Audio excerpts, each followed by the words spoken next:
Hello and welcome to PD Finance. In today's video, I'll be discussing index funds versus mutual funds. So first we need to define what an index fund and a mutual fund are. So an index fund is simply a fund which tracks an index. So the most famous index will be the S&P 500 or in the UK, the FTSE 100. So these funds just aim to track the performance of the index. So they buy the shares in their exact proportions that they make up the index. So if you buy one of these funds, you should get pretty much the exact performance of that index. These funds are passively managed, so there's nobody picking stocks. So the fees for these funds tend to be extremely low. They can be 0.1% or even lower than that. In contrast, mutual funds are actively managed funds. They don't track an index.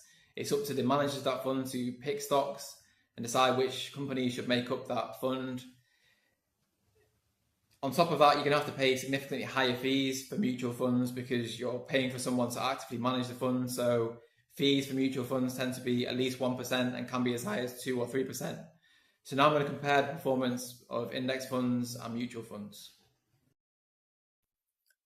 A vast majority of active mutual funds, typically around 80 to 90%, underperform their market benchmarks, especially over longer periods like 10 to 15 years, though the exact figure varies by year, fund type and region, with recent data showing 60 to 90% of equity funds failing to beat the S&P 500 or similar indices after fees. So yeah, the vast majority of active mutual funds underperform index funds, particularly after fees. So fees are very important. Paying an additional 2% in fees can reduce your returns over your lifetime of investing by hundreds of thousands, if not millions of pounds, depending on the amount of money that you invest. So I definitely recommend utilizing low-cost index funds because it's a much better way to invest.